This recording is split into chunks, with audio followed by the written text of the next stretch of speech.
Okay, so is there a way to test to see if this conclusion is true?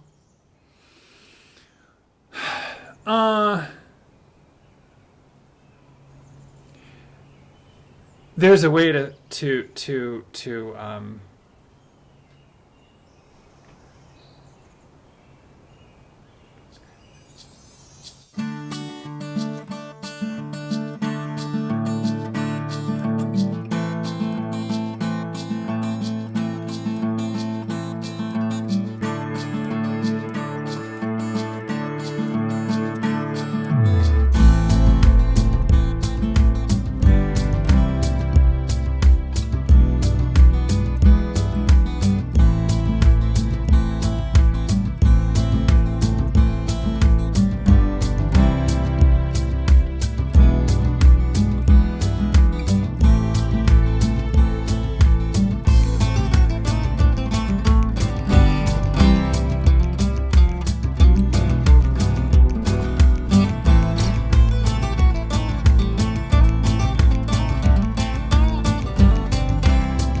So the I is the interior, right? And so this would be body or brain, right? Or organism. And this would be environment. So organism, environment, body in, brain in an environment or system in itself. This is the interior of the body and the brain, right? And do you mind if I record this part? Okay, sure. Okay. Okay, yeah.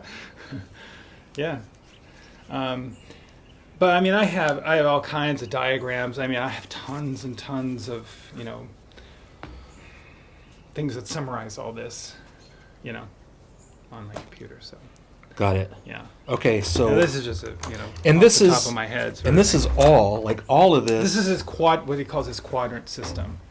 This is a way to describe fill in the blank. Well, it's a way to sort of take stock of every major aspect of human experience. So this is beauty, truth, and goodness. Plato's three, things. It's self, culture, and nature. It's interior, exterior. It's, religion would fit here. Justice and justice and morals and ethics fit here because those are cultural things. Right. Morality, maybe? Morality, absolutely. Ethics and morality. Fits. Is this quadrant? Okay. We call it lower left. Lower right, this is systems theory, this is ecology, this is economics, this is, systems. Yeah, social systems, natural systems. Natural environment? Yeah, natural environment. Environment, right. Or social environment. But from an exterior perspective. Okay. Yeah. And then this is an individual. Like an objective, like objectivity in nature. This is objective, this is subjective. Mm-hmm. This is subjective, this is intersubjective. This is objective, this is interobjective. Okay. It's just a beautiful summary of kind of the major basis you want to cover if you want to cover everything. You don't want to make sure you leave anything out because there are certain perspectives that kind of leave out everything. So, for example, science leaves out pretty much all of this, Because it's subjective. Because it's subjective, yeah. Science is it's all about objectivity and yeah. It deals with things that are the way they are regardless of how we feel about them or how we look at them. Would that right. Right, sorry. I'm just so be? Yeah, I bet. I bet you're on edge about parking anywhere, huh?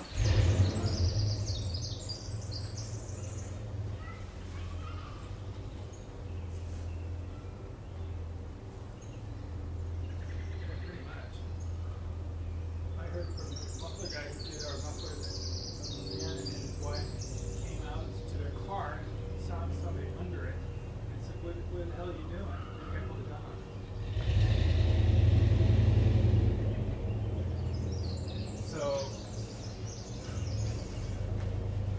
Yeah, well, I understand how you could be kind of leery Yeah.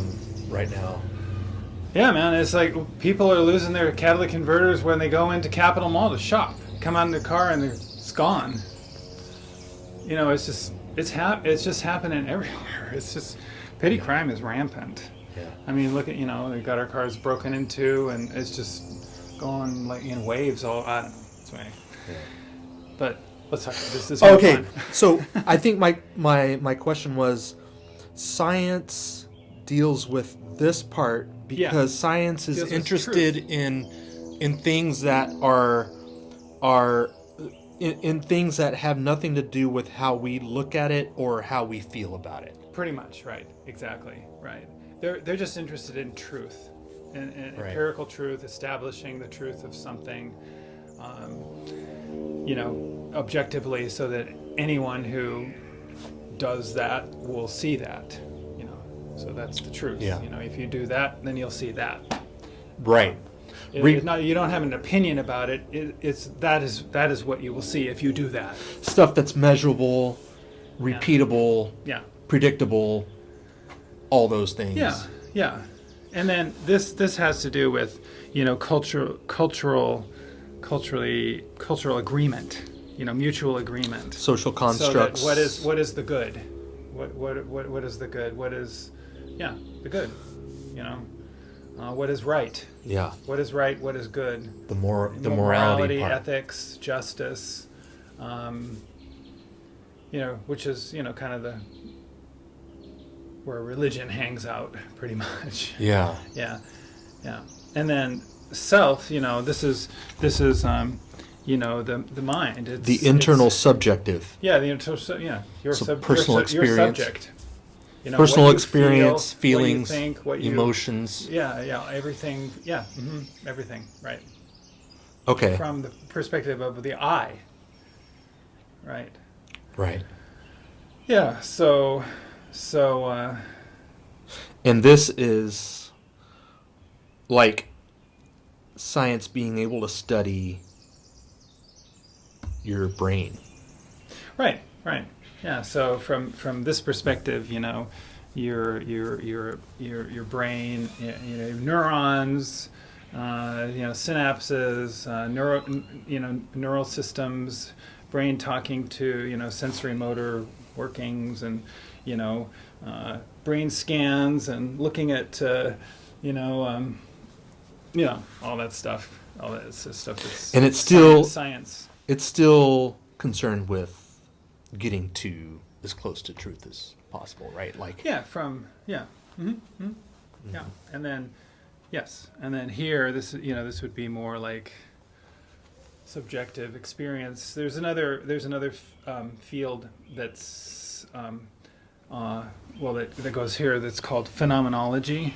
Phenomenology is a kind of a way of you know, rationally critiquing your inner experience, you know, and, you know, saying, I'm going to look at this, and so I'm going to not look at that, and, you know, sort of parse everything out, and just as a critique of subjectivity, basically. Got it. A philosophical critique of subjectivity. right. And yeah, it has its own thing, but psychology is also over here, you know, all the things about psychology. And there's, of course, overlap. These are not, you know, block things that, you know, there's overlap here, there's overlap here, there's overlap here, there's overlap here. This is organism and environment. This is, you know, system and culture. You know, they're reflections of each other. And these are reflections of each other because there's no self without a culture, right? Got it. And would you say that they're all kind of interdependent too? Like Totally. Yeah, absolutely. That's the whole point, actually, is they're all part of the picture. And so by graphing them that way, you can make sure you're not missing stuff, because if you get into certain people's thinking, or certain realms of thinking, you can kind of they call it quadrant absolutisms. So there are various types of extreme views of things where, it's like our view is nothing, basically what happens is one quadrant tries to colonize the other ones, right, and take over. Okay. And basically, these quadrants try to explain everything in these and say that these don't really exist.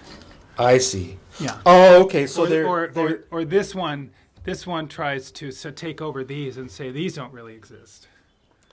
Okay. It's a perspective absolutism type of thing. So each quadrant tries to discredit the other quadrants? Well, it depends on, what kind of like school they're of in thought. conflict. It sounds like they're in conflict. They can't. Yeah, many of them are. Mm-hmm. Okay. Yeah, a lot of scientists, discredit, interiority, and they don't want to think about it because it's not of interest to them, or they just think it's not, like there's many very extreme, but just neurology people who basically say, you're just actually a walking machine. Mm-hmm. Your subjectivity really doesn't mean anything. It's just sort of a something that you think has meaning. But there people that, like Richard Dawkins. I don't know if you've heard of the selfish gene. Mm-hmm. Richard Dawkins. There's a whole host of kind of science fundamentalists who will basically discredit any form of interiority and say it doesn't really exist, and it's that kind of thing. So Okay. Yeah. Yeah, I haven't read that book, The Selfish Gene. yeah, I mean Dawkins has got other books, but he's an example of someone who. Marvin Minsky is another one. There's Christoph Koch is a more recent guy, although I would say he's somewhat, maybe at least accepts somewhat of it. But there's these neurology, science fundamentalist types who don't give really any credit to interiority, and And Dawkins is a evolutionary biologist, right? I think so. Yeah. There was a series of lectures he gave, like I want to say back in the Do you want to go 60s or 70s? Yeah. Oh yeah, he's been around at least since the 70s, because I think The Selfish Gene was published in the 70s. It was basically like teaching kids how evolution worked, and had all these props and examples and visuals about how it all kind of worked. Mm-hmm. I thought that was pretty interesting. Yeah.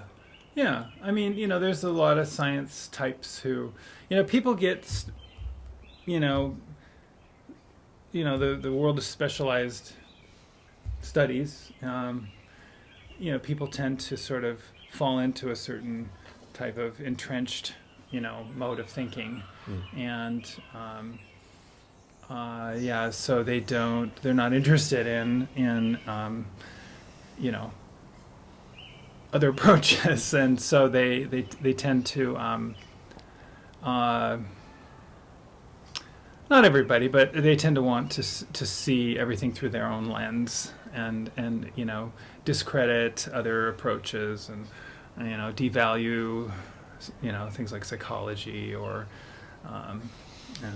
Through their own lens, like this quadrant? well, yes, like I mean, any one of these quadrants can have a perspective that sees itself as the sole truth, or the sole approach. Oh, I see. Yeah. They're all kind of biased, maybe? Yeah, I mean, yes, that's what happens when you spend too much time in a single perspective. Mm. You just naturally get biased that way because you don't know anything else, and you want to use the tools of thinking that you've developed to explain everything, right? And you're recommending that we that we explore all of these quadrants so that we can have a more a richer experience or a more accurate view of reality, or how would More you? accurate view of reality. Absolutely. Okay. Right. In other words, humans have developed, some very fundamental ways of understanding the world, Mm-hmm. and whether it's through self culture or nature, whether it's through science, morals, or art, morals, and science, right?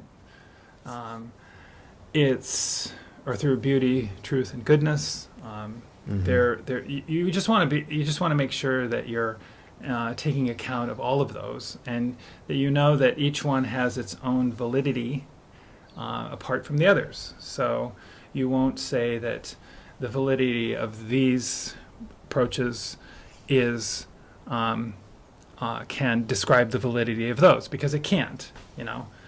I mean, I think most scientists would understand that science doesn't have anything to do with ethics. Science cannot answer ethical questions. It can answer questions about the structure of matter and the structure, of living things or whatever, but it can't understand. It's not about deciding what is good or what is true, what is right. Yeah. And that's the domain of ethics. And so it has its own set of validity claims and ways of determining what is good. Right? Yeah. So, from my understanding, what science tries to do is to best explain what's happening based on the evidence that we have, and like make the best possible explanation about what's going on based on the evidence that's available at the time. It's based on empirical verification. So with the possibility of updating based on new information. Yeah. Exactly. Yeah. So if you do this, you're going to experience that, right? It's kind of a formula, a general formula is do this, and this is what you will, this is what will come of it. So if you, so it has to do with experiments, right? Experiments, or if you want to know whether the Earth is resting on a bunch of turtles, we'll go down there and look. Yeah. And tell me. If you get down there and you find out that there's turtles down there, giant turtle, then okay. But people went down there and found there aren't giant turtles that the Earth is resting on. That's interesting. So, or if you want to know whether there are other things in the universe that the eye can't see, look through this telescope and tell me what you see. Yeah. Okay. So do this, and you'll see that. Okay, well, now tell me that what you're seeing is not true. Tell me that what you're saying that thing called Jupiter doesn't have things going around it. Yeah. Oh, okay. You mean you're telling me you didn't see that? Wait a minute. Go look again. Observation. So do this, see that, and then confirm it with this is again a Wilber thing. You do an injunction. Then you have the experience from the injunction, which is the doing, and then you confirm it with a community of others. You confirm that what you saw when you did that thing is, in fact, what others saw when they did it. And it's a 1, 2, 3 process. Yeah. So if you want to, know the structure of a cell, and they're motivated to disprove it. Yeah. And that's kind of what elevates the knowledge. Yeah, and right, and they're constantly expanding the knowledge of science in that way. Yeah. So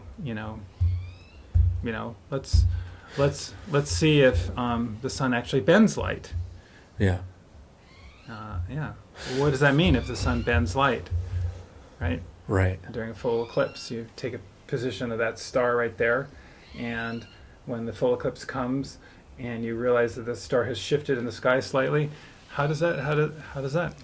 Yeah. How do you explain that? What's the best explanation using the current evidence that we have? Right. Yeah. Science. What I like about science too is that it a lot of it focuses on being able to tell if the conclusion is wrong, if it was wrong. Mm-hmm. Like falsifiability. Exactly. Being able to tell if you're wrong. Yeah. I think that's one of my favorite parts about science is because if you can't tell if you're wrong, how confident should you be that you're right? Yeah, exactly. Yeah, people claimed for many, many years to have seen a planet closer to the sun than Mercury.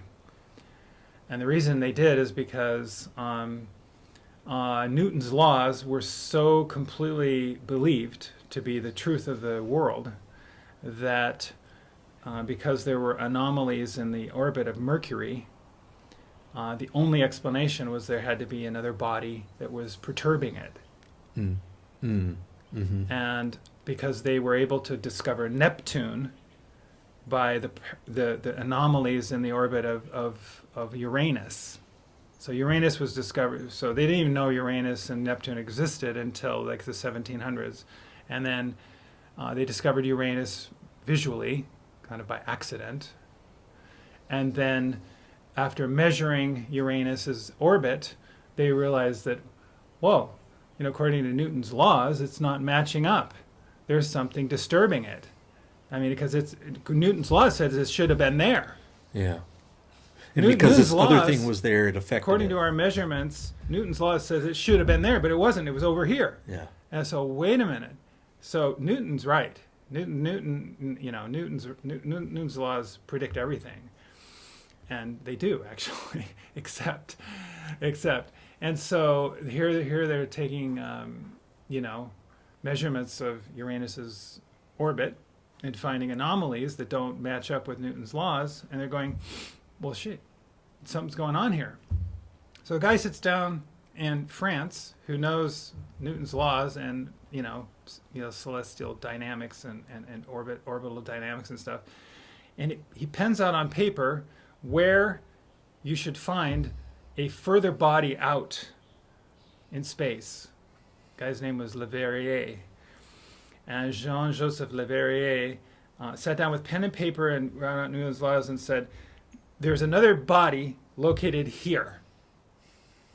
Take your telescope and point it, and you should find another body that's disturbing the orbit of Uranus. It's affecting the other entity. And all the French scientists just didn't believe him. They thought, we're not going to do that. So he got a German guy to point his telescope to where he said it's going to be, and he found it. That's how they found Neptune. Okay. They found it from calculations on paper. Yeah. So anyway, all that goes back to Mercury and seeing things and falsifying things that you think are real and you said you saw, and so forth and so on. Yeah. And so Mercury still had anomalies in its orbit that Newton's laws could not explain. And so the only conclusion was, based on this whole Uranus-Neptune thing, was that there had to be another body closer to the sun that was disturbing it. Mm-hmm. And so over a course of, several decades, and multiple solar eclipses around the world of people traveling to these solar eclipses, because that's the only way you're going to see something close to the sun is during an eclipse. Yeah. Well, actually, other people's... Anyway, or in a transit. Another one is a transit where the body moves in front of the face of the sun. Okay. Yeah. And you see it that way, with a like a sun shield. Anyway, so there were people who claimed that they saw it, and then they went back to try and find it, and nobody saw it. And then other people who claimed they saw it, and then they went back to look again, and nobody saw it.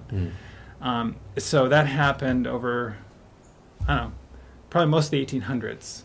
And by the late 1800s, there were enough false positives, so to speak, that couldn't be verified by independent people. Couldn't be verified, that they just kind of gave up. They threw up their hands, and it just laid to rest. And they just said, well, Mercury doesn't quite adhere to Newton's laws, but that's okay.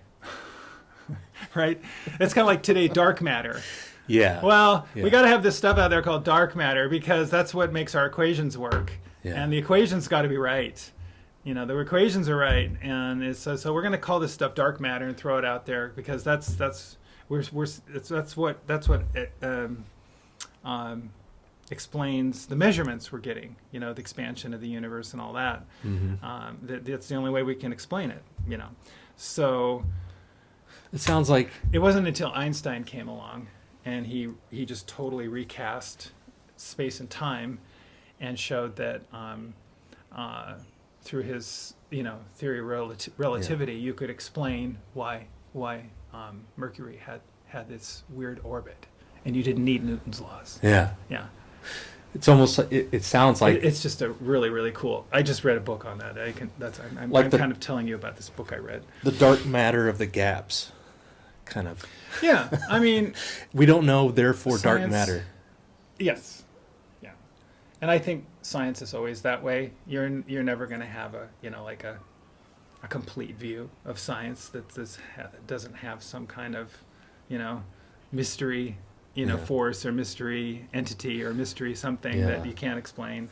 It seems like, for me though, like science celebrates that almost. Like, we can't really make truth claims because all we're doing is describing the natural world based on the current evidence that we have. Right. And so it always seems like, or it seems like they're open to not necessarily knowing. Yeah, that's right. But trying to get closer and closer and closer. Yeah, to refine it more and more and more, and which they do, and occasionally, a wrench gets thrown in the works. I mean, like the recent discovery that the W boson, whatever it is, it's one of the particles of the standard model of particle physics, which is one of the most successful, theories of all time.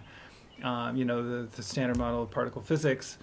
They just recently discovered that and I'm not sure through some kind of particle accelerators or whatever they've discovered that this particle called W boson. I don't purport to understand it, but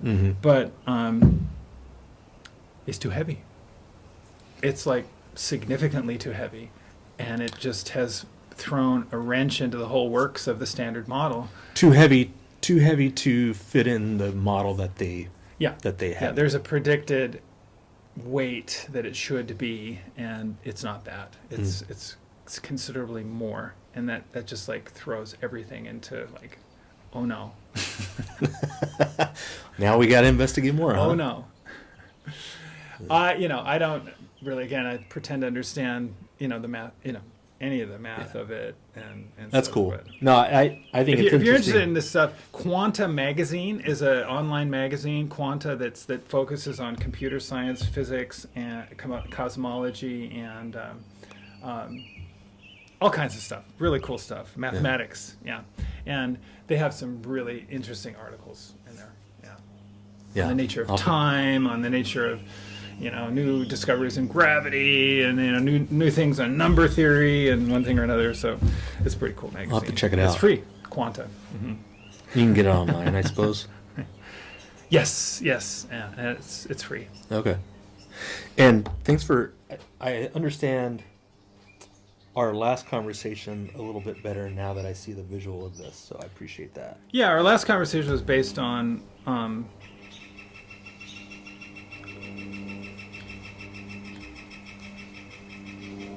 Let me get these cameras going. Oh yeah, sure. Yeah. Okay. So I was gonna ask you what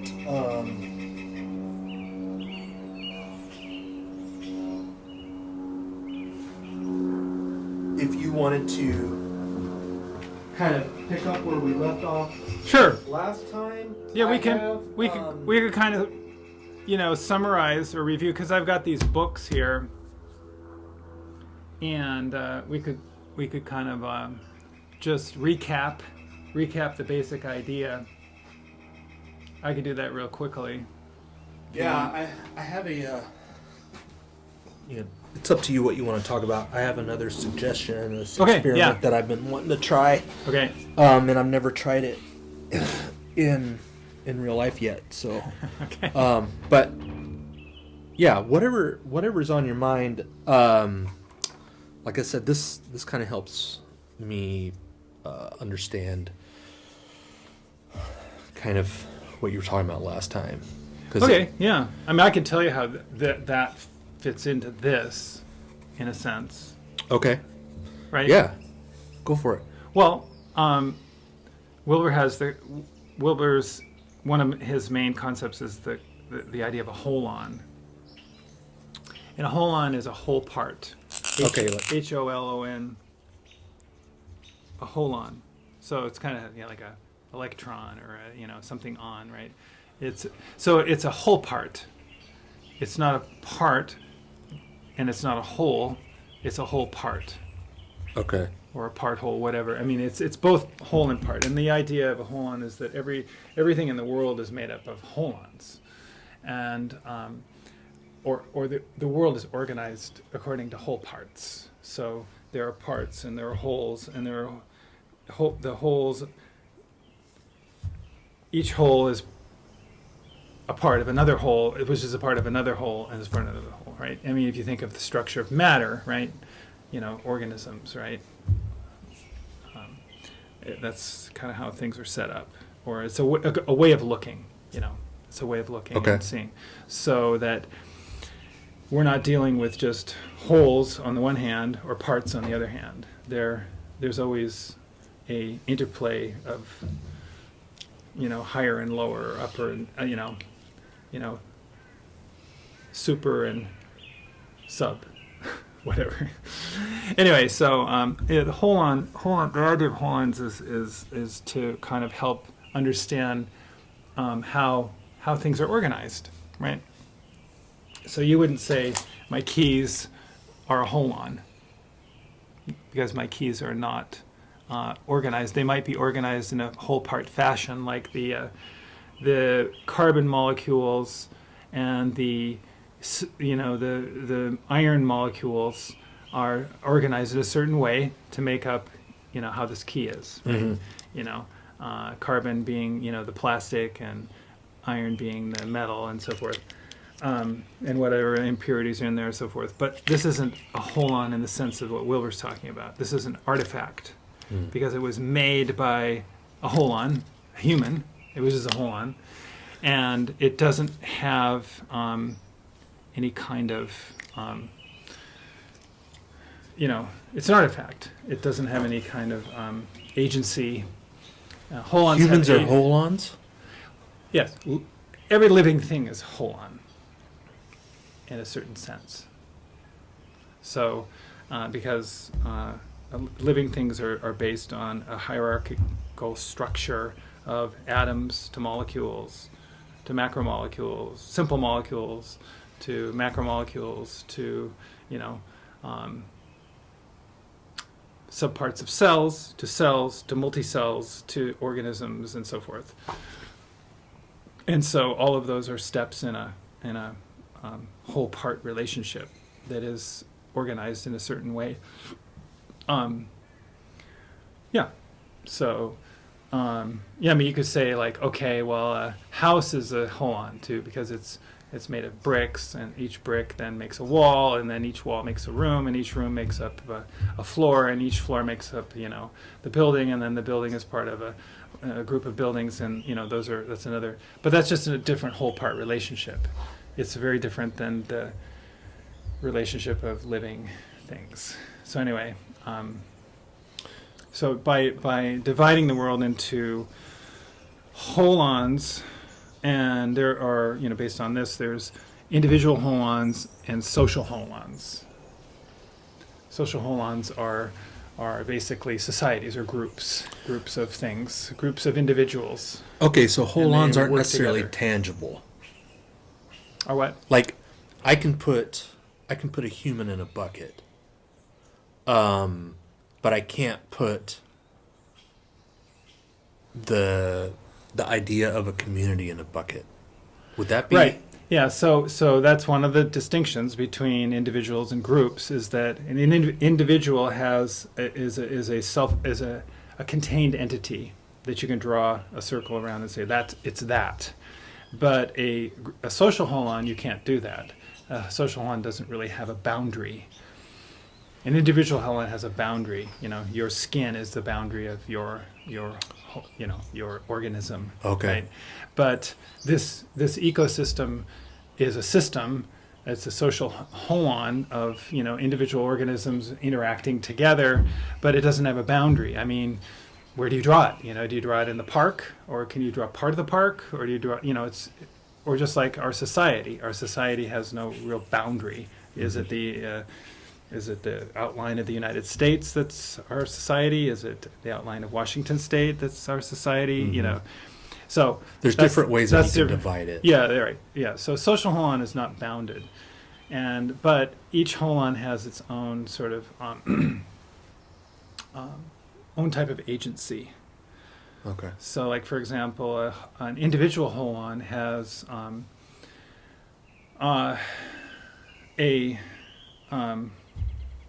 do we call it? Anyway, individual holon has individual agency. So, when you decide to do something, as the holon Dave, every part of what you are is going to obey that agency. So, if you want to get up and go to your car to get something, your arm is not going to stay here because it's decided that it didn't want to go with you. Mm-hmm. Your ear is not going to fall off on the table and go, I don't want to go to the car with Dave, because you're an integrate, right? But a social holon does not have the same type of agency.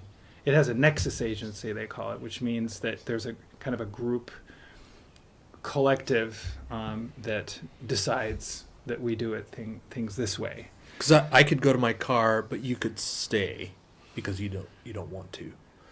Well, that's kind of the difference. Your holon is not my holon. Right. Yeah. Right. I'm just saying that all of the parts that make up your holon have to obey your agency. But all of the parts that belong to a social holon don't have to be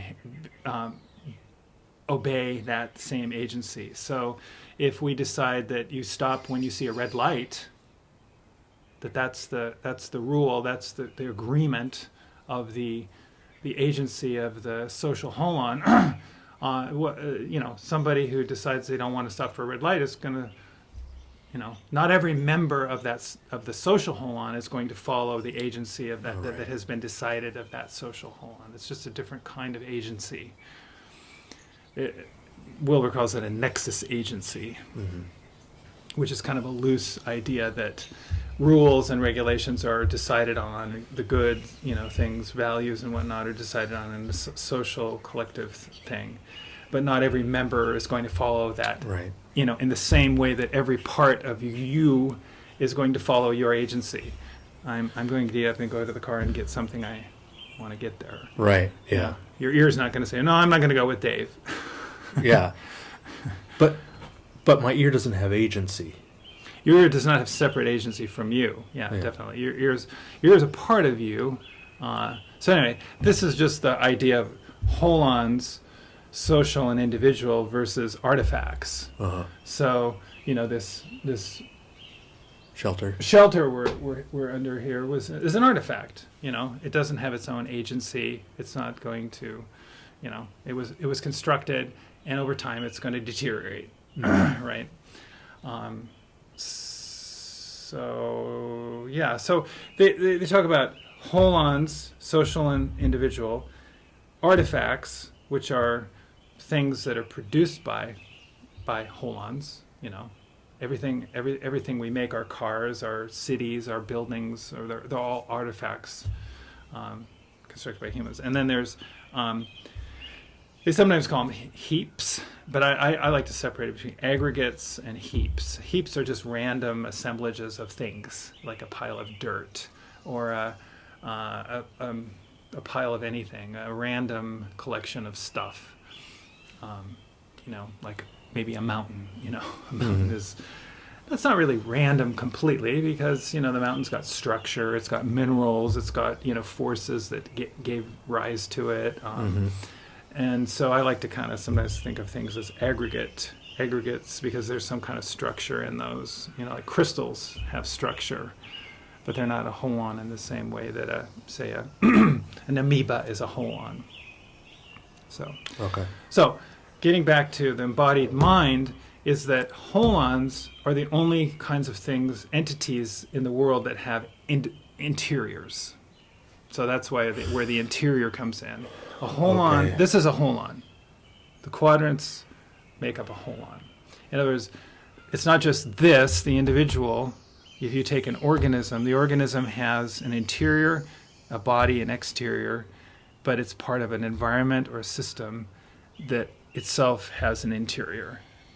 So, for example, the birds in the forest here, they live in this forest, but they also have a collective of equals. All the robins here understand each other.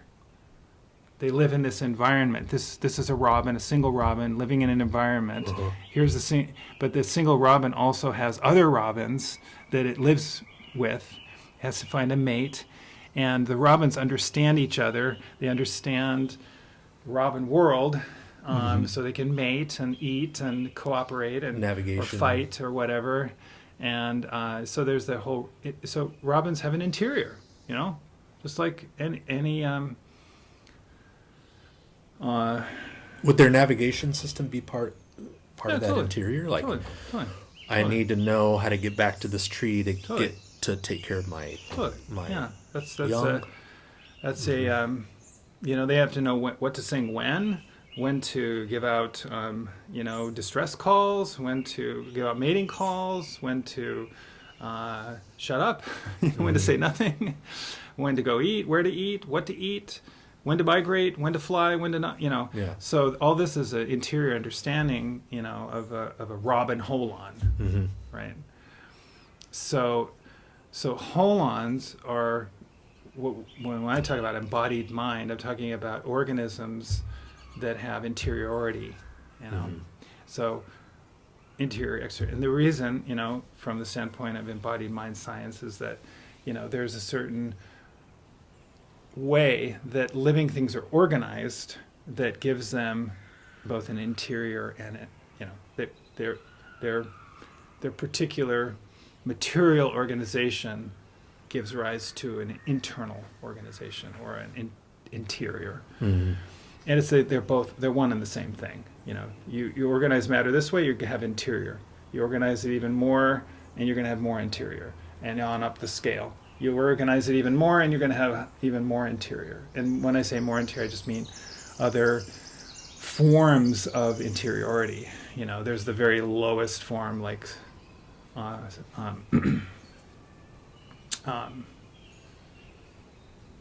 like sensation, the various, like an amoeba.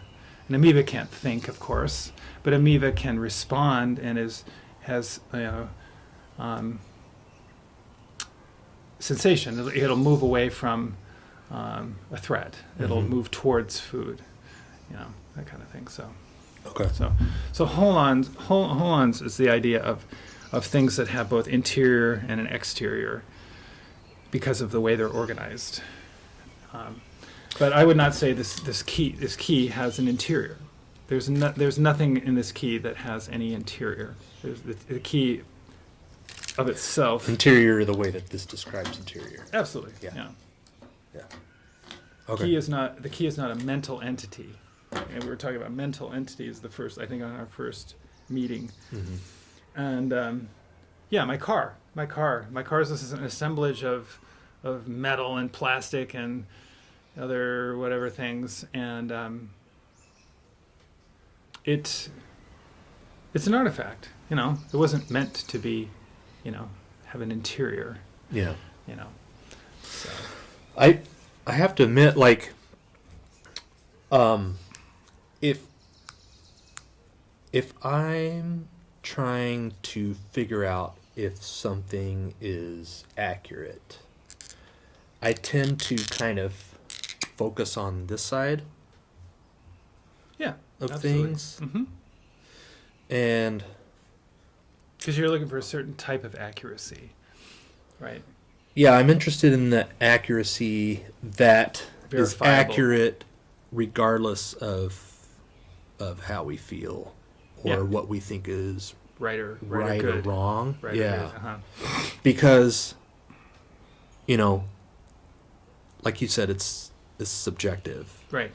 And the practice that I've been working on lately, street epistemology, I think has more to do with, because we're trying to explore claims or conclusions or beliefs that the interlocutor or the person being interviewed thinks is objectively true. Right. And so I understand that the subjective is important. Yeah. Like, that's kind of what makes us human in a lot of ways. Yeah. Like, our emotions, like, if we didn't have emotions, I'm not sure how meaningful this experience is. Mm-hmm. But I think that, I don't know, with this whole project, I would say that it's more focused on what's objective, and that in itself can be a conversation, because I run into folks that are convinced that there's nothing that's objectively true. Mm-hmm. Like, there, Mm-hmm. that everything falls into this side, and I think that's what you were saying earlier. Like, if we focus too much on one corner of this, then we're not seeing. It's likely that we're not seeing the reality that is more inclusive. Yeah. Yeah. And more accurate. Well, many people often, get unbeknownst to them, get entrenched in a certain way of thinking, and that's fine. I mean, that's just how life is. Yeah. You get drawn into a certain, you get passionate about a certain thing, and you read and study and think and ask questions and learn and whatever, and then you build these views of things that are accurate and in their own realm, but you tend to want to apply that knowledge to other realms. Yeah. And then make pronouncements or judgments on the validity in other realms when you don't really have that authority to do that. Yeah, and behave in certain ways. Yeah. That reflect that. Yeah. Too. Yeah. Which can, I think, be harmful. Right.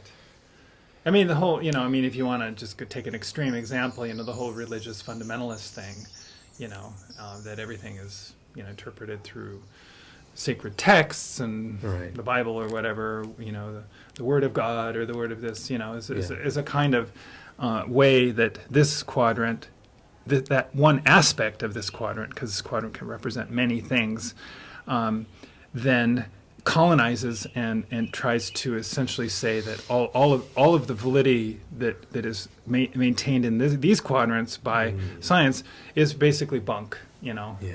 And it's like, okay. Yeah. It kind of seeps in, like you were saying earlier, it kind of tries to take over and. Yeah. Yeah. I mean, from the same quadrant, but on a different part of our culture, which is actually very interesting because it's more the left. If you think of religious fundamentalism as the right, but if you think of the extreme left, and I've got friends from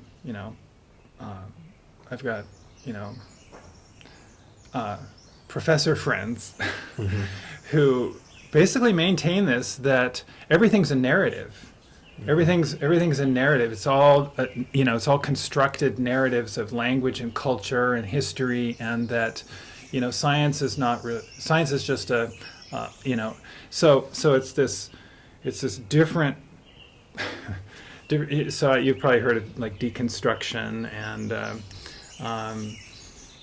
the ideas of postmodernism and the idea of cultural relativism, right. and that relativism. every culture has its own view, and that view has been imbued into the people who belong to that culture by certain forces and so forth and so on, and that view is relative to other cultural views, which are relative to other culture.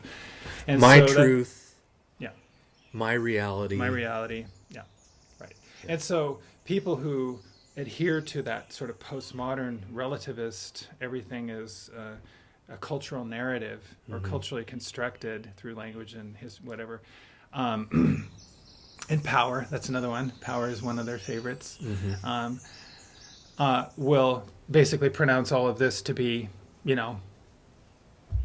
irrelevant, or let's basically say that it's what we say it is. It's not what you say it is. It's basically taking this ideas from this quadrant and applying them to all the others. And so it's just another form. The same tendency to. Yeah, it's just another form of absolutism, and and in this model, it's called quadrant absolutism because of the 4 domains that tend to want to colonize each other, and so Wilber has this word called flatland. Flatland is a way to talk about science that excludes interiority. Okay. So this part. Yeah. So that the world is just a material, yeah. Okay. Yeah, flatland. Flatland is just a word to sort of describe a certain perspective from materialistic science that sees everything as just collections of atoms and molecules and cells and whatnot. And, so there was a certain trend in the 1800s to basically, show that science was, all powerful and could explain everything. And, there was a lot of despair around the loss of morals and meanings, and the whole thing of Nietzsche's God is dead. That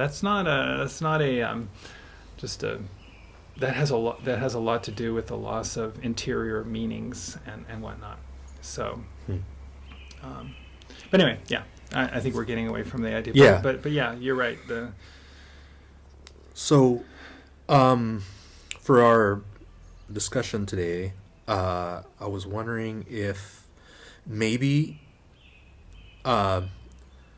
we could explore something you think is true on this side, that more objective true, that the conclusion that you're reaching from your understanding of this, we could do that.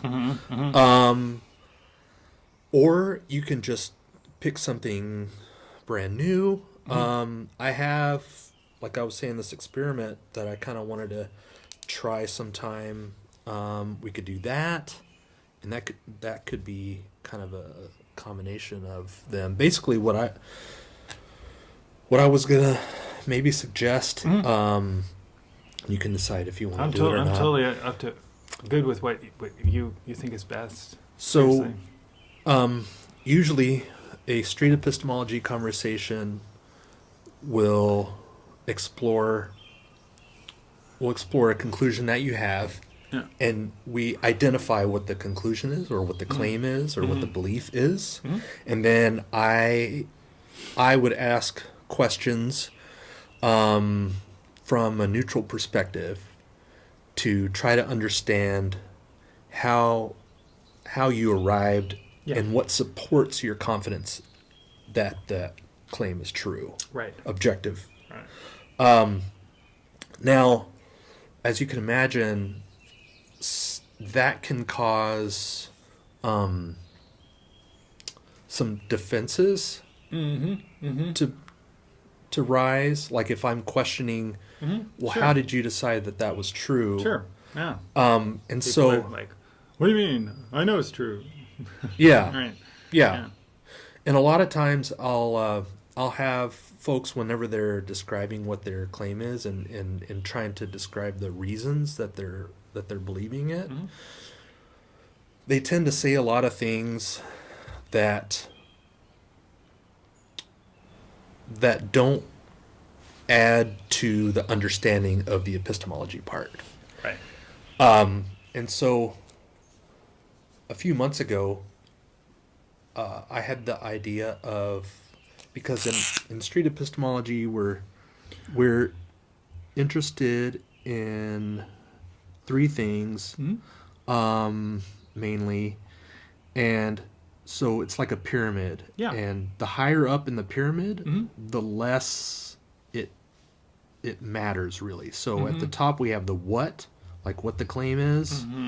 What's supporting that, which is more important. Like the what is definitely important. Yeah, sure. But what's more important is the why you believe it. Sure. And then at the bottom is, how do you know that it's true? Sure. How did you figure out that the reasons you're using are sufficient reasons to support the confidence that you have in the what? Got it. Yeah. And I was interested in how little the what mattered. And so I was like, well, let's find out. Let's test this. How little does the what matter? Can I have a productive street epistemology conversation without even knowing what the what is? Sure. Right. And so what that helps with, it keeps focus on the epistemology part. Yeah.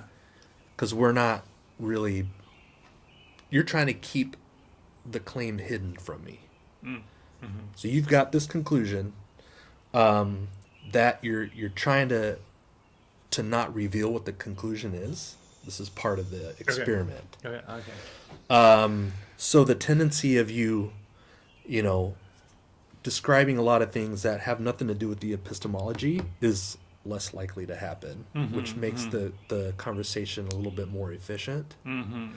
And at the same time, if I don't know what the claim is, then it's hard for me to inject my own biases with the questions. And then you knowing that I don't know what the claim is, it seems like you would feel a little bit more safely exploring it, because you're not worried that that I'm going to be challenging it from my own maybe disagreement from it. Yeah, right. Because your own perspective that because I don't even know even know what it is. Right. And so I've done that for a while now, and some issues that have come up with that is sometimes it prevents us from having a connection, and I guess that's the best way to say it. Just have a connection about what the topic is. Right. So. Right. For my next experiment, I've been wanting to kind of do a hybrid of this. So at first, I would have you decide what the conclusion that you want to talk about. I'll have you write it down. Okay. So that you can't change the conclusion throughout the conversation. If you do change it, that's perfectly fine. That means that it's probably true that you're kind of thinking about it more. But as far as the experiment goes, it'd be best if you wrote it down. Okay. Wrote down the conclusion. Yeah, and then we look at it later. Okay. Now, the hybrid part is. You got something right with? Yeah. Okay. What we'll do is, the first part of it will be me just basically asking a few basic questions. So that I can focus on the why and the how. Okay. And then once those questions have been kind of addressed, gosh, I can't get my pen out of here. Then I'll have you reveal the conclusion. Okay. And then we can finish talking about it. Okay. After it's been revealed, and so I'll know what it is. Okay. Does that make sense? So, I think, yeah. Any questions it does. about It that? does. Now, do you want me to do something different than what we have done before, or is it okay to do the same? Well, I guess it just depends on if that's the route that you want to take. Like, if you want to continue the conversation about this, we definitely can. This is just a suggestion on how to take the conversation from here. So, Yeah. I don't know. I think it might be fun to just pick. Because like if I write down the conclusion I'm thinking of right now, it's one that we basically started talking about on the very first time. And so you would probably be familiar with it. Yeah. You would say, "Oh, that sounds familiar," or you sort of go, "Oh, that's definitely Blaine's conclusion." Yeah.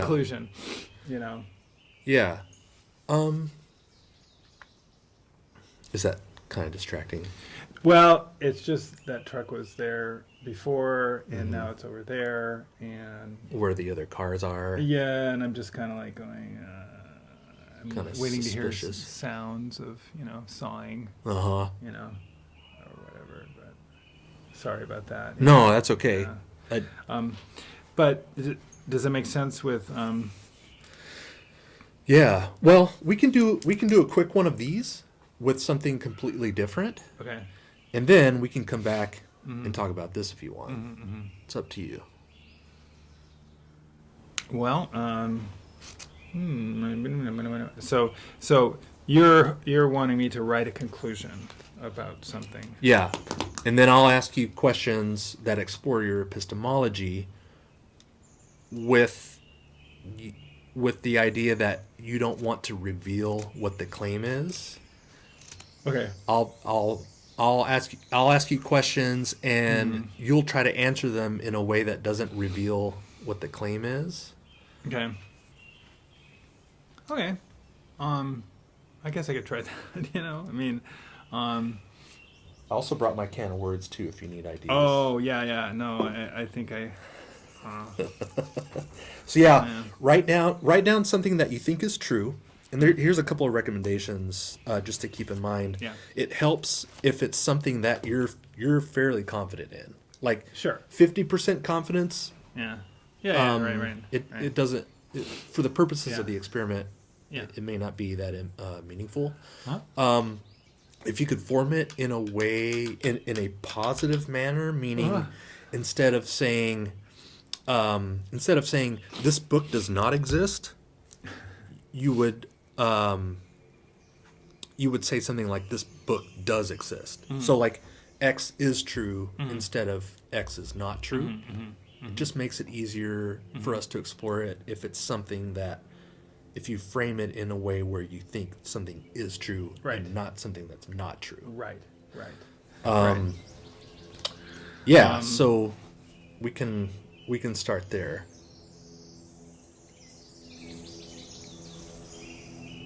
I don't know. I can think of a variety of things to. Try to think of something that would change your behavior if you found out that it wasn't true. Something that affects your behavior in some way. Like, if you were to wake up tomorrow and you found out that whatever you're gonna write down was not true, that you would behave differently. Yeah.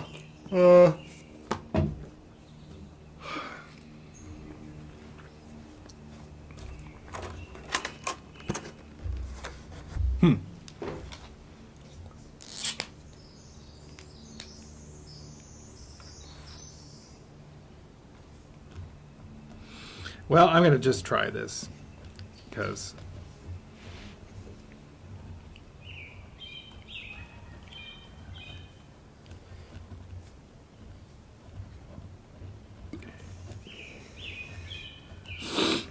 it happens to be something I've been sort of reading about.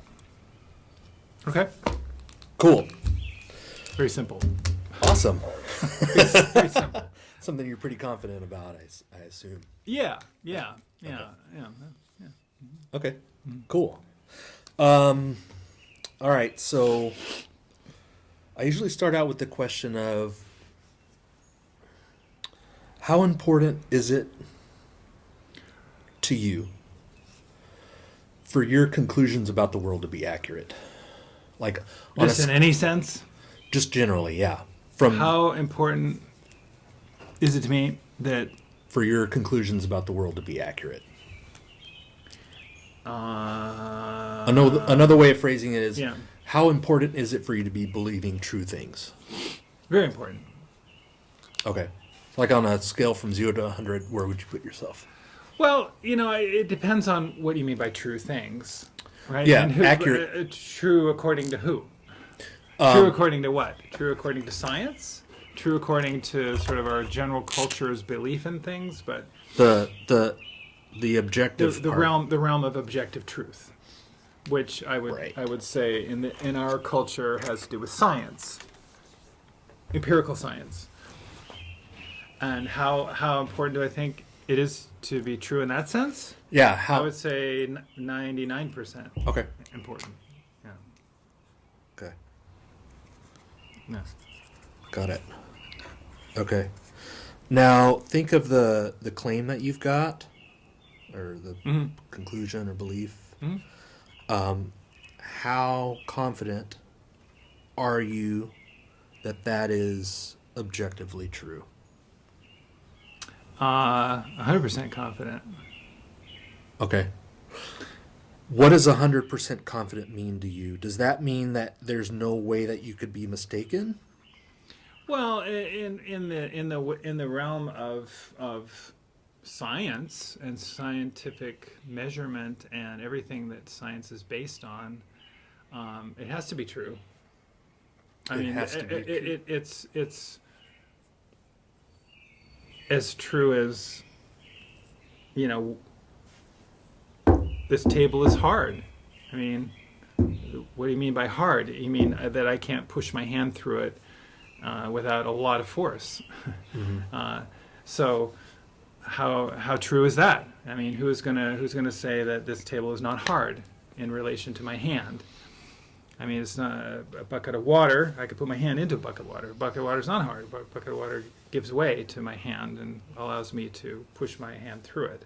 But this table, piece of wood, is hard. So in that sense of truth, I'm 100% confident that what science says about my conclusion is true, because it's been measured multiple times in multiple ways by multiple people over multiple generations, and that's... Now, the conclusion that I wrote is a type of conclusion that not everybody thinks of in this regard. But where it comes from is, Okay. On this... It's true in the sense of physics. Okay. I mean, how true is physics? Yeah. Newton, Einstein, everything around us is a result of our knowledge of physics. Right? Everything. I've got a little demonstration But that the truth would of physics probably help us kind of get a better grasp on what this question is about. So, how confident are you on a scale of 0 to 100, the same scale, that when I drop this marker, it's going to fall to the table. How confident? 100%. Okay. And so is that relatively, you have the same confidence in this falling to the table Yep. when I let go of it as You can this do it conclusion being true? until you die 1,000 million billion times, and it's never going to not fall to the table. Okay. No, never. Okay. Once. So 100%. It will never like float back up to your hand unless we're both taking LSD. Then maybe, yeah. So, okay. Got it. So as And long even as, then, long as we're we're not tripping on mushrooms, right. this you're 100% confident that this will fall. Absolutely. Okay. Yeah. And And that's I'm 100% confident in that conclusion. just as much as you're Is just as confident much. in this. Yeah. Mhm. Okay, cool. Yeah. But I will say that this conclusion is not the type of conclusion you would necessarily come to based on the other knowledge that allows that conclusion to be made. So in other words, it's sort of a kind of an extension that if this is true, then this also has to be true. It's that. Okay. I'm 100% confident that this is true, but will people conclude that, okay, then that is true too? Because it will not be something that most people think of. Yeah. You have to really, really, really understand the truth of what the conclusion is to be able to understand this conclusion. You're saying that even though this is 100% true, or you're 100% confident that it's true, doesn't mean that everyone's going to be aware of this being true. Because it does not play into human experience well. It's a kind of conclusion that kind of defies human experience. Okay. So, But it has to be true based on everything we know about physics. Okay. Has to be true. Okay. But the thing is you're never going to experience it. Well, I mean, actually, you can experience it because we're experiencing it right now, actually. Okay. Yeah. We're experiencing the truth of what this conclusion says. Yes. Okay. So this is going to be the hardest part of this experiment. Okay. And I've actually played around with removing this part of it totally for the same reasons. Yeah. So I'll kind of help you through this question. But the question is basically, without revealing what the claim is, are you able to say what reason supports your confidence the most without revealing the claim? What reasons support my confidence the most? The reason that supports your confidence, your 100% confidence in this conclusion being true. So if you had to choose one reason, and sometimes I phrase it this way, it's the reason that if that reason were taken away, would cause your confidence to go down the most. If you're not able to describe that reason without revealing what the claim is, we can treat the reason the same way that we treat the claim, and you can just tell me why you think that reason is a good reason. Okay. The reason why I have confidence in that this claim is true. Yeah, the reason that supports your confidence the most.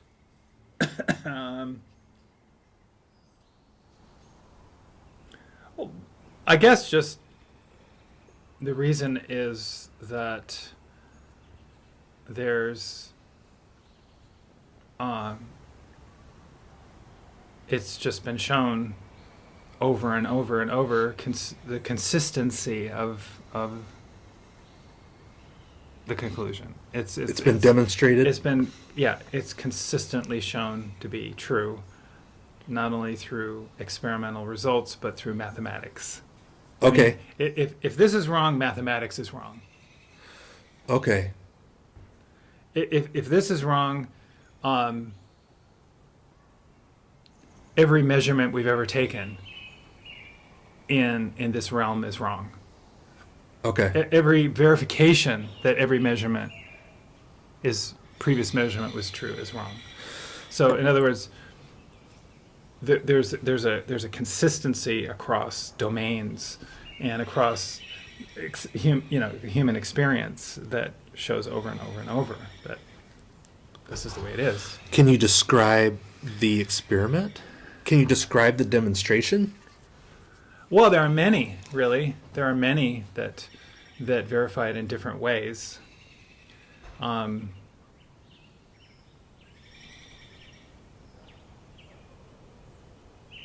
They come from astronomy. They come from physics, laser physics. Okay. So the experience of main reason is because it's been demonstrated. Well, yeah, and it's consistent. It's consistently shown to be the case across many domains, mathematics, physics. It's supported. It's got many feet supporting it, basically. Okay. And even if one of those feet were to collapse, there's enough others that would keep it supported. I mean, it's like there's kind of no question. In science, there's no question about it. Okay. Right. All right. Just like what you said about, Yeah. there's no question that Yeah. every time I do that. And that's the demonstration that we can do to prove or to be 100% confident to your standards that every time you drop it, it's going to fall to the table. Yeah. So I guess I'm asking... But there's mathematical, equations that will tell you about, the mass of the Earth and the mass of the pen, right. and why it happens. Yeah, that kind of thing. and the rate of it falling. Yeah. Right. Yeah. Okay. Are you able to describe that kind of demonstration that you're talking about demonstrates the truth of the claim you've got?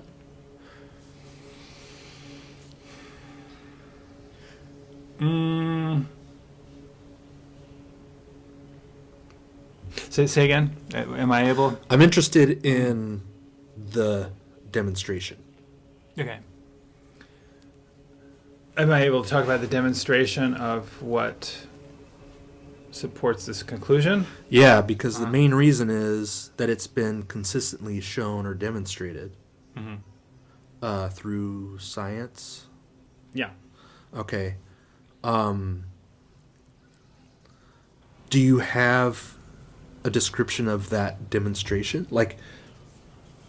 And you don't have to name it, but I guess my question is there something that we could do right now to demonstrate this conclusion being true, because that's your main reason? Yeah. There's something we could take note of right now that would demonstrate the conclusion, but without a sufficient background understanding, that conclusion isn't going to make any sense. Okay. You're going to go, well, that doesn't make any sense to me. That doesn't make any sense. Well, listen, if you understand this, you'll understand that. Okay, so there's other conclusions that we need to accept in order for this demonstration to make sense. Pretty much. Yes. Okay, so it requires acceptance of other conclusions. Yeah. Okay. If we had a pie chart, how much of this pie would be filled by this reason to support your confidence of 100%. So, like, how much does this reason support the 100% confidence? If we had to, like, what percentage of that? You said this is your main reason. That's the main reason. That's the reason that would cause your confidence to go down if shown that this reason wasn't sufficient. I'm assuming there's more than one reason. Well, right. I mean, like I said, they're consist. It's the consistency across many experimental and theoretical domains that support the conclusion I've made. Okay. Yeah. So it's that consistency that gives me, total confidence. How much does this reason influence your confidence? Oh, it's everything. I mean, I would say it's everything. It is my confidence, because it's not really my, I just trust. I trust people who are knowledgeable and are doing this work and have done this work. And I haven't myself done this work. I myself not written the equations or made necessarily the. So this pie would be completely full with this reason. I would say so. Yeah. Mm-hmm. Mm-hmm. Supporting that conclusion. Mm-hmm. Yeah. So if you found out hypothetically mm-hmm. that this reason was not sufficient, mm-hmm. you would drop all the way because it's your whole reason. Sure. I mean, it's kind of like, if you found out that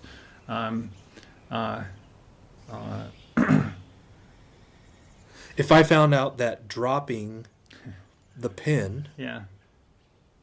was not a sufficient reason to think that the pen was going to fall, that would drop our confidence of the pen falling to the table all the way, it sounds like. Well, yeah. I mean, your confidence the pen's going to drop is based on past experience. It's not based on theoretical physics and well, we could do it right now, though. I guess know, that's what I mean. Over and over and over, but that's mm-hmm. because, it's not just your experience, but it's the experience of every other person that if you do that, that's what's going to happen. Okay. And it doesn't matter who you are or where you live or when you do it, unless you're in space, right? If you're up in the space shuttle, you go like that, and it just floats, right? Yeah. And like, oh wow, well, why is that? Why is it that up in the International Space Station, you let go of a pen and it sits there in the air, it sits there in space, and you push it and it goes across, so you're outside of the the gravity well. Mm-hmm. But there's scientific explanations for all that. Okay. So my reason is based on not only the experience of human experience over, yeah. Okay. It's also based on, other experiences that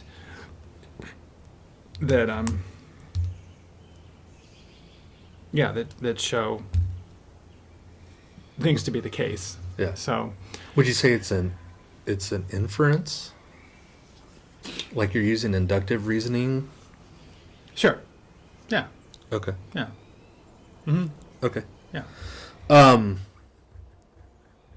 All right. How much does this conclusion affect your behavior? This one? Presently, not that much, because it's pretty abstract. And it isn't. It's something I'm trying to entertain and understand, and feel in a in a sense, right? So if you woke up tomorrow and you found out that it wasn't true, it wouldn't really affect your behavior that much? No, That's what I'm not getting really. at. Yeah, I mean, most people go around and they never think of this conclusion ever. Okay. It's a pretty radical conclusion. It's Okay. like, what? You got to be kidding. Can't be true. That's what people would say when they hear this. Okay. Well, Would this if, be if an I were to read this to you, you'd go, what? You're kidding. No, that's not right. Mm-hmm. And then you'll explain, and I'll explain why it is right. I think it just ran out of my first battery. Oh no. But I've got another one. Oh good. Oh good.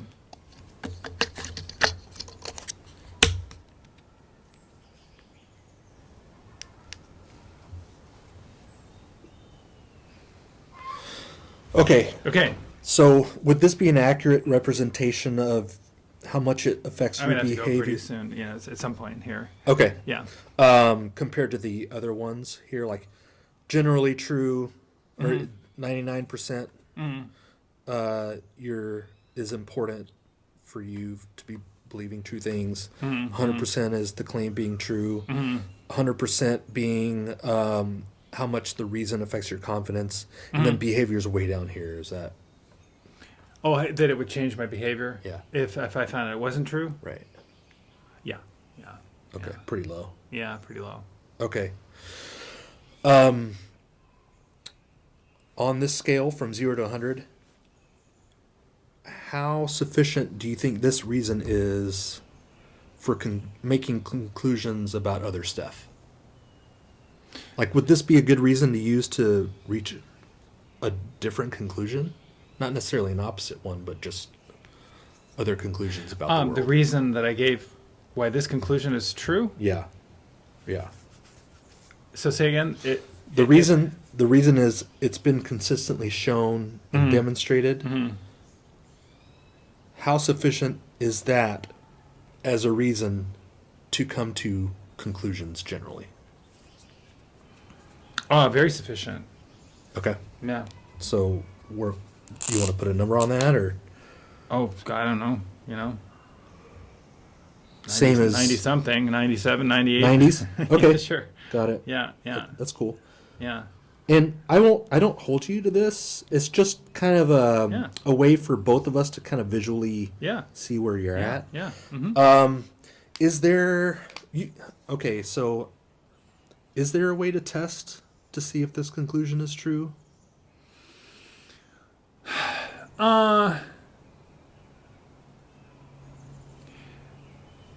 There's a way to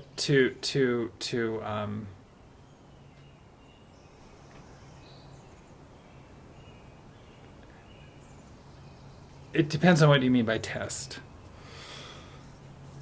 What do you mean by test?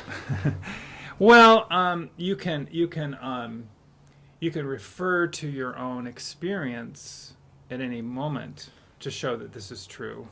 But in order to really understand the truth of it, you have to understand the truth of relativistic physics.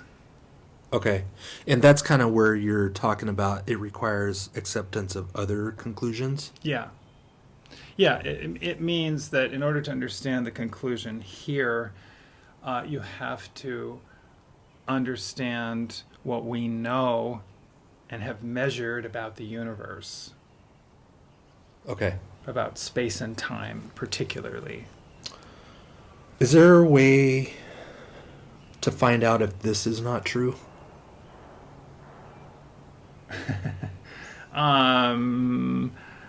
The way to find out if this is not true, in what sense? If it wasn't true, do we have a way to tell? Well, if you use the system of science, it will always be true. If you use another framework of verification, then yeah, you could show it's not true. I mean, So The method of falsifiability depends, or whether it's falsifiable or not, depends on the method of falsification you're using? Well, I'm just saying that science is a worldview. Science is a way of verifying certain kinds of truths. And if you were to abandon science as a framework, a verification framework, and to go to some other, framework like, I don't know, mythic religion or some other, some type of psychology or something, whatever, you might not find this to be true or of any interest even. It's also possible that somewhere down the road, science itself will grow in its own way to basically show that what I'm saying is only partially true. Okay, just like Newton was shown to be partially true by Einstein. Einstein came along and said, Newton's right, completely right in this realm, but when it gets to this realm, he can't. His theory doesn't work. Okay. Yeah. So I'm saying that what this is saying is true right now based on what we know, but if science somehow in the future expands its knowledge and can say that, okay, what I'm saying here is only partially true, like Newton was only partially true, then then I would say, okay, it's not 100% true, it's only partially true. Is Newton wrong because Einstein's more comprehensive? No, Newton's not wrong. Newton's only right within a certain realm. It has to do with scales, and it has to do with, how can we land a spacecraft on Mars? How can we aim a spacecraft and put it in orbit around an asteroid? That's because of Newton.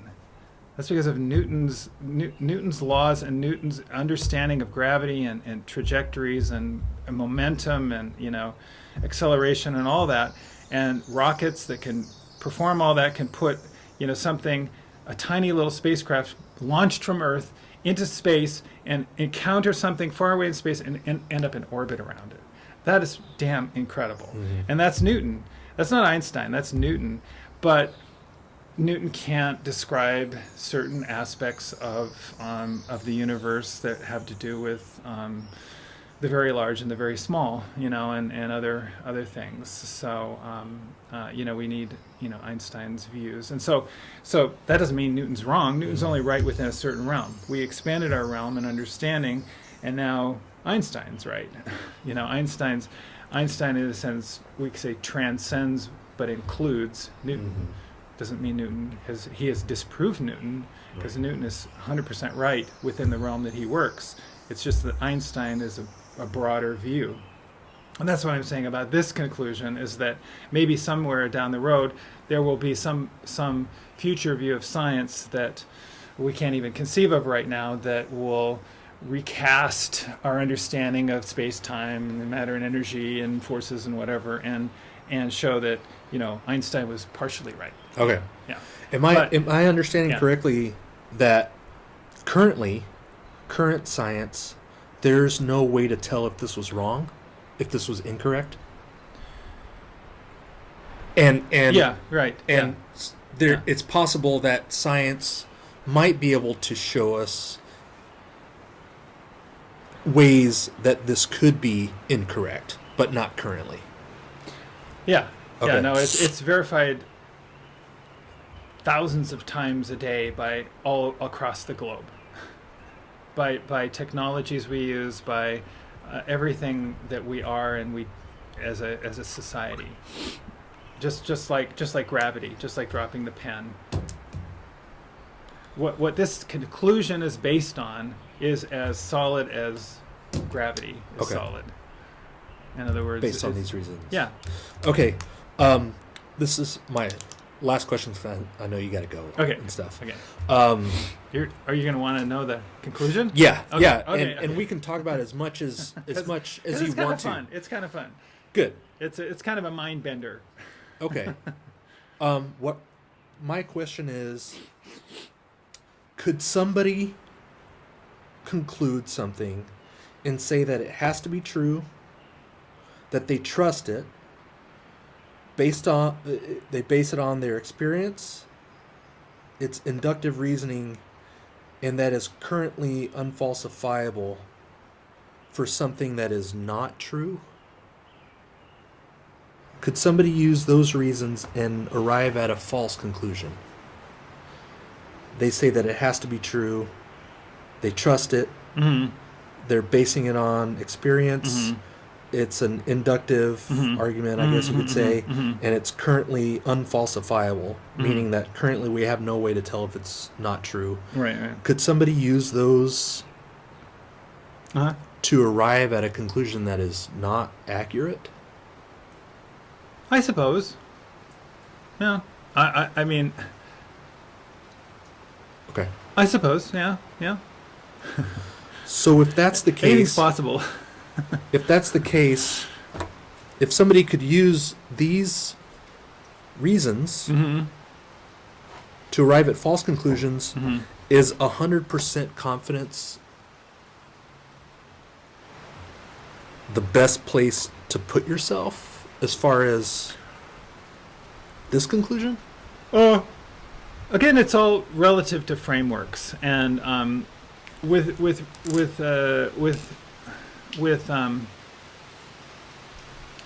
respect to the framework I'm referring to, or talking within, again, just like gravity. I mean, Could somebody say that Yeah. X is true, that is not true, Yeah. and say, well, it depends on what framework you look at it in, and it not be true or accurate? Well, if you were trying to understand how a pen fell to the table, and all you had was, I guess maybe you're going to rain a little bit. I'm going to move my camera in a second. yeah. I'm just really, really interested in what you're saying. Just that if you had no scientific knowledge and you were trying to describe how, why this happened and what was it, you would come up with other ideas, whatever idea you want to come up with, that I don't know. You just have to come up with a different framework of explanation, and it could be that there are gods and spirit. There's a spirit in the table, that there's a spirit in the earth that's sucking the pen down, right? Or that the pen and the earth really love each other and they really want to be together, so that every time you drop it, the pen goes to the earth because it loves the earth. The earth loves everything. That's why it pulls everything to it, And so you would base it on love. You'd base it on something else, whatever, And that's okay. I mean, it's not wrong. You know what I'm saying? It's right within the framework. Okay. It's right within the framework, and there's a lot of indigenous views of the way things work that are right for them. They're right for indigenous culture to describe, spirits in everything. Mm-hmm. It's actually beautiful. It's a beautiful way of. It's a way to explain stuff. Yeah, absolutely. Mm-hmm. That why does it rain? Well, it rains because the rain god is wants to nourish the earth, or why does it do this, or and all that, which is fine. Yeah. This conclusion is just based on. I want to hear it. Okay. I want to hear. Do you want to share it? I'd love to share it. Okay. All right. Cool. Because it actually comes from a book I'm reading right now. The conclusion is everything is moving at the speed of light. Everything, including you and me, is moving at the speed of light. And this isn't my conclusion. This is the conclusion based on a book I'm reading called Relativity Visualized. And it's the conclusion you have to come to if you understand that time is not absolute. So if you understand if you truly understand the relativity of space and time, that space and time are a single manifold, four-dimensional manifold of, this, and time. Mm-hmm.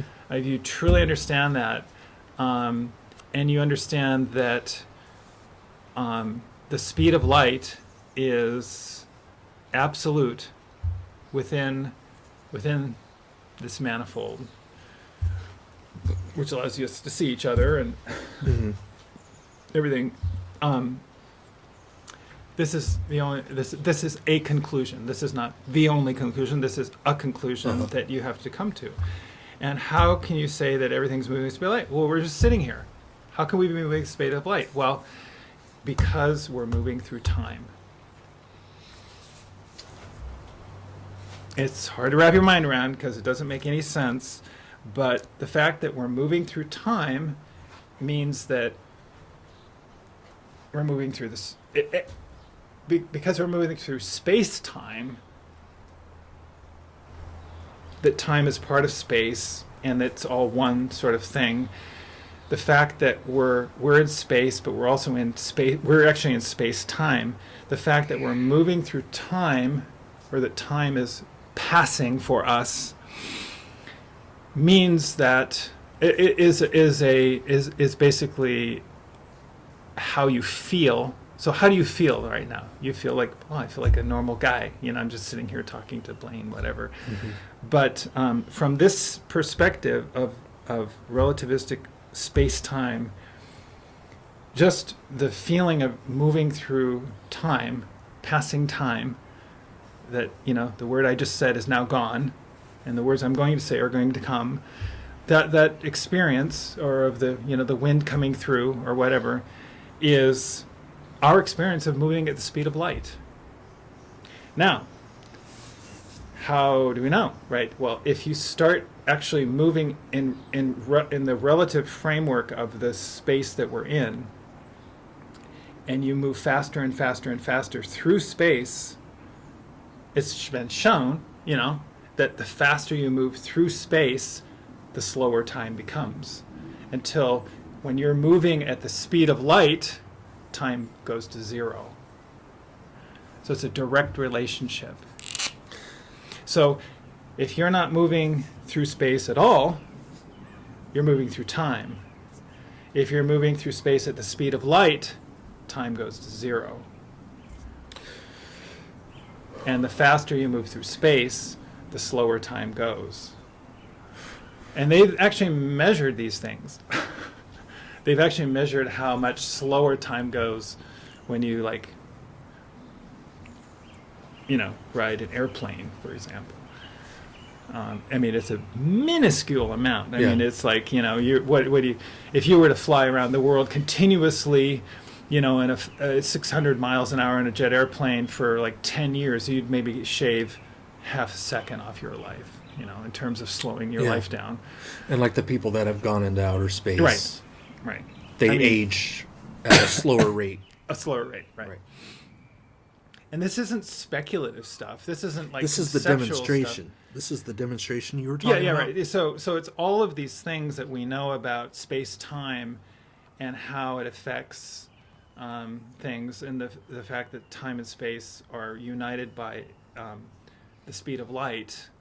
That basically, this is a conclusion. Yeah. Which requires acceptance of other conclusions, right, like what the definition of speed of light is, and time and stuff. Our understanding of, Okay. So how is it that we can sit here on a Wednesday afternoon, but Japanese are getting up from their breakfast and going to work on Thursday morning? Mm-hmm. Are they really living in the future? Right. What is the future? How are the New Yorkers going, finishing their dinner and washing dishes right now? 3 hours ahead of us. 3 hours ahead of us? What does that mean? Right. Time and space are intimately one thing. Intimately. It has everything to do with frames of reference, right? That's what special relativity is all about, is frames of reference. The frame of reference from Japan is that it's Thursday morning right now. And the frame of reference from the Pacific coast of the Northwest is it's late Wednesday afternoon. And it's all about frame of reference in terms of space, because your spatial frame. Okay. But yeah, anyway. Cool. That was cool great. Stuff. Yeah, cool stuff. How do you have a little bit of feedback to give about the exercise that we went through? I think it's really cool, Dave. I think it's very well thought out. It's clear. You seem clear about what you're after. You can rephrase what you're after in each case. Your steps are logical. You elicit the right kinds of answers, I think, from your questioning.